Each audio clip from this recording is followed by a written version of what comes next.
અમરેલીની નગરપાલિકાની ચૂંટણીમાં ભાજપ દ્વારા ડોર ટુ ડોર પ્રચાર પ્રસાર તેજ થયો છે અને ભાજપના ઝંઝાવાતી પ્રચારથી કોંગ્રેસના હાજા ગગડી ગયા છે।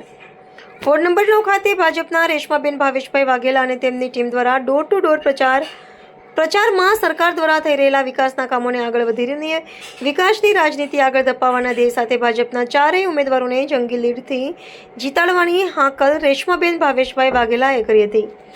રિપોર્ટર સફરાજ ખોખર વિશપડી। નમસ્કાર, મારું નામ રેશમા ભાવેશભાઈ વાઘેલા છે। હું વોર્ડ નંબર 9 માંથી ઊભી રહી ભારતીય જનતા પાર્ટીના કેન્ડિડેટ તરીકે ઊભી છું। આ મારા સાથી કેન્ડિડેટ છે, એમનું નામ રેણુકાબેન છે, બીજા અમાનભાઈ અને સાજીદભાઈ। અમને ચારને વોર્ડ નંબર 9 માંથી કેન્ડિડેટ તરીકે બીજેપીએ ટિકિટ આપી, એ માટે એનો દિલથી આભાર।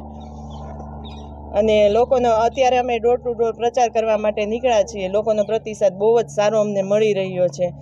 અને અહીંયા અમારા વોર્ડમાં જે પ્રશ્ન છે એ અમે જો ભારતીય જનતા પાર્ટી અહીંયા અમારા વોર્ડમાં આવશે તો અમે એનો બધો પ્રશ્ન સોલ્વ કરીશું। ગટરનો પ્રશ્ન છે, પાણીનો પ્રશ્ન છે, બહુ બધા પ્રશ્નો છે અમારે, અમે બધા પ્રશ્નો સોલ્વ કરીશું। અને એમાં કોઈ ડાઉટ જ નથી, કૌશિકભાઈ વેકરિયા છે અત્યારે જે કામ કરી રહ્યા છે એ જગ જાહેર જ છે, એ બધાના માટે બહુ સારું કામ કરી રહ્યા છે। એટલે જો અહીંયા કદાચ આપણા વોર્ડમાં બીજેપી આવવાની જ છે, આવશે ને એટલે અમે બધો જે પ્રશ્ન છે ને એ સોલ્વ કરી દેવું। બેન, આ તમારા હાથમાં ડેમો છે, એ શા માટે છે?